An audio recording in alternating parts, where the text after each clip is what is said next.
Otep, cher Kamit, je vais parler avec vous aujourd'hui du suicide. Cette semaine, nous avons eu plusieurs cas de suicide, des cas de personnes qui se sont suicidées à cause des problèmes émotionnels, des problèmes liés à leur relation sentimentale, entre guillemets. Déjà, il y a le cas d'une dame qui a ôté la vie à ses 3 enfants, et s'est ôté la vie, ça s'est passé au Cameroun. Et elle le fait, soi-disant que son homme, le père de ses enfants, parce qu'elle n'est pas officiellement mariée avec ce monsieur, que le père de ses enfants ne s'occupe pas assez d'elle. Pourtant, il s'occupe de l'alimentation des enfants, il s'occupe de l'école des enfants, il s'occupe du logement. Bref, il fait la base, ce qu'un homme doit faire. Mais elle en veut plus. Et elle décide donc de sauter la vie, soi-disant que comme elle saute la vie, le monsieur va souffrir. Vous savez, chère dame, quand vous faites les enfants à un homme, c'est très bien, mais notez que au cas où vous n'êtes pas là, cet homme peut toujours refaire sa vie, il peut toujours avoir une nouvelle femme ou de nouvelles femmes. Quand vous décidez de vous ôter la vie, après avoir ôté la vie de vos enfants, déjà votre vie ne vous appartient pas totalement comme vous le pensez. Parce que vous venez sur Terre avec un contrat d'incarnation, vous venez sur Terre avec une mission. Et la mission basique que vous avez déjà même, c'est s'occuper de vos enfants. C'est une mission de s'occuper de ces enfants. Vous avez mis au monde 3 enfants qui vous ont aussi choisi, parce que l'enfant choisit ses parents avant de s'incarner. Alors, vous avez donc 3 enfants. Au lieu de veiller sur ces enfants, parce que vous avez vos problèmes personnels, vous ôtez la vie à ces enfants-là. Et en plus, vous vous ôtez la vie, pour finir. Quand vous vous ôtez la vie, comme je l'ai dit, votre vie même ne vous appartient pas totalement. Parce que vous avez une mission de vie. Vous avez des challenges à relever. Vous avez des vies à aider. Vous avez des personnes à aider autant que moi. Donc, vous devez être utile pendant votre séjour sur Terre. Si vous décidez donc de vous ôter la vie, on parle souvent de rupture de contrat. Et vous aurez des conséquences dans le plan astral. Dans le plan spirituel, vous aurez des conséquences. Ne croyez pas que vous vous êtes ôté la vie là et puis c'était bon. Non, c'est là que le regret commence. C'est là que vous commencez à voir quel devrait être l'avenir de ces enfants à qui vous avez ôté la vie et qu'est-ce qui allait se passer de bien dans votre vie. Toutes les personnes que vous allez voir heureuses maintenant, les personnes que vous allez voir heureuses à partir, ayant plus de 35, 40, 50 ans, ces personnes-là, questionnez-les un peu dans le passé. La plupart de ces personnes-là ont vraiment, ils ont passé des moments difficiles dans leur vie. Ils ont eu des moments difficiles. Toutes les personnes à succès que vous allez voir, surtout des personnes self-made qui sont quittées de rien et ont réussi à s'imposer dans la société, ils sont passés par des moments très durs. Et c'est ça qui les a fabriqués. Donc, quand vous êtes en face d'une situation difficile, ne vous dites pas que vous allez tout arrêter, c'est la fin du monde et tout. Non. Dites-vous qu'il y a quelque chose à prendre dans cela. Et vous avez aussi votre responsabilité dans les difficultés que vous traversez, dans le malheur qui vous arrive.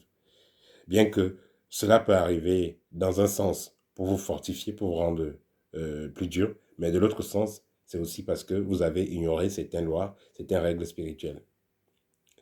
Quand un homme décide de faire les enfants à une femme et se rend compte que euh, il n'avait pas fait le bon choix, ou alors que la situation devient incontrôlable, il faut noter que cet homme aussi est coupable parce que c'est son choix. C'est lui qui a choisi, vous avez choisi une femme, vous avez choisi de faire les enfants avec une femme.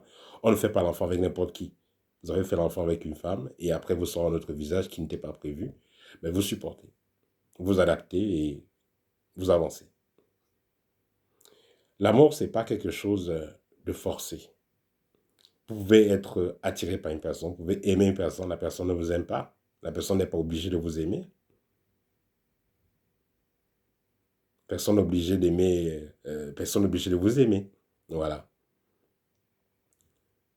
Vous devez tout simplement prendre le temps de sélectionner la personne qui vous convient mieux Et une fois que vous allez vous engager, mettez-vous à fond. Si c'est bon, c'est bon. Si ça ne donne pas, c'est pas grave. La vie continue. Ça ne sert à rien de se suicider. Il y a un autre cas également, comme envoyé aujourd'hui. C'est un jeune homme qui s'est suicidé le 14 février parce que il est allé dans un bar et il a rencontré sa copine avec quelqu'un d'autre et il est rentré chez lui, il a bu des compromis, il s'est suicidé. Un jeune homme à moins de 30 ans. Voilà. Il est temps que les hommes apprennent à redevenir des hommes. Parce que là, ça ne vaut pas la peine. Juste parce que vous avez eu un cas d'infidélité, votre partenaire vous a trompé, vous n'êtes même pas marié. Et même si vous étiez marié, ça fait quoi? Et même si vous aviez eu des enfants, vous trouvez votre femme avec quelqu'un d'autre. C'est la vie. La vie continue. Si elle est amoureuse de quelqu'un d'autre, elle se sent mieux là-bas, elle se sent plus heureuse là-bas, ben vous la laissez, vous avancez, c'est tout. Ça va servir à quoi de vouloir faire un scandale ou faire du mal? Parce que vous faites du mal, c'est à vous-même que vous faites du mal. Vous allez vous suicider là, et perd quoi? Celui-là qui s'est suicidé parce que sa copine l'a trompé, parce que sa copine avec quelqu'un d'autre, c'est de sa faute de se suicider. Cette copine-là, cette jeune fille-là, elle cherche un meilleur avenir. Vous avez, par exemple, 28 ans, 30 ans, 25 ans. Votre copine a 24 ans. Mais elle rencontre quelqu'un qui est plus âgé et qui est plus disponible à transformer sa vie et celle de sa famille. Qu'est-ce que vous allez faire? Si elle ne veut pas être avec vous, elle veut être avec quelqu'un d'autre, ben tant pis, elle va avec quelqu'un d'autre. Donc il faut un peu avoir ce détachement-là. Le jeune homme doit comprendre que la priorité pour lui, c'est d'avoir les pieds sur terre, c'est de se fabriquer, de se stabiliser, de trouver sa voie. Et ensuite, la femme qu'il vous faut viendra. Parce que de nos jours, beaucoup de femmes sont des distractions.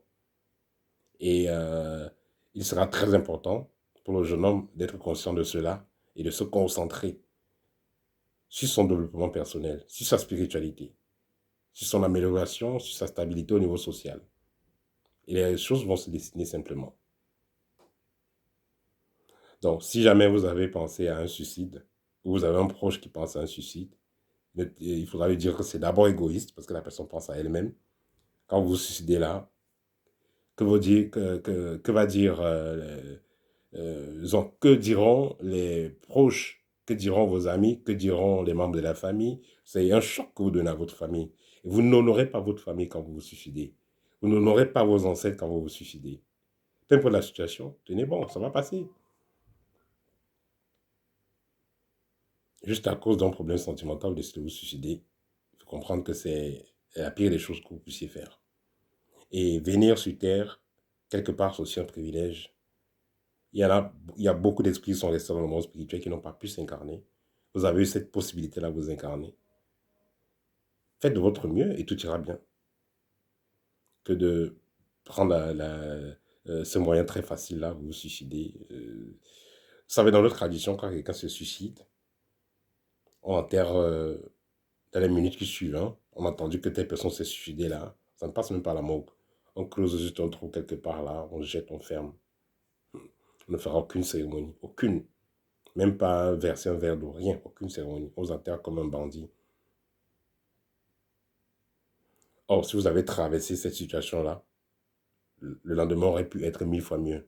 Pour finir, je pense que beaucoup d'entre vous, vous avez vécu des cas pareils.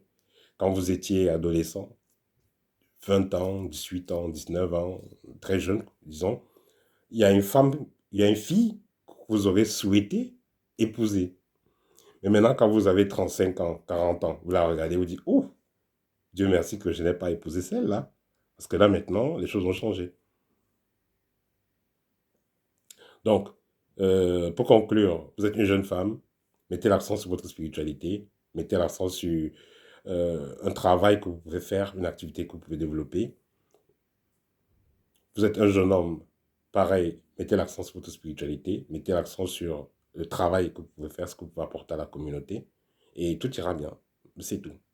Voilà, ne vous mettez pas la pression, il n'y a pas la pression. Voilà, ne vous mettez pas la pression, vous devez être obligatoirement marié, vous devez être obligatoirement en couple. Non, enlevez ça à votre tête. Vivez votre vie simplement et laissez les choses se manifester naturellement.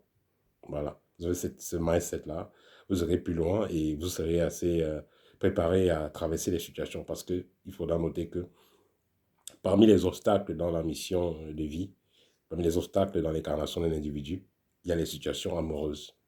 C'est très délicat. Et c'est dans ça vraiment que vous devez prouver que vous êtes quelqu'un de solide. Voilà. C'était le petit partage que je voulais faire avec vous aujourd'hui. C'est important de parler de relations parce que ça détruit la vie de beaucoup de personnes. Partagez cette vidéo, ça va aider. Au thème et à très bientôt.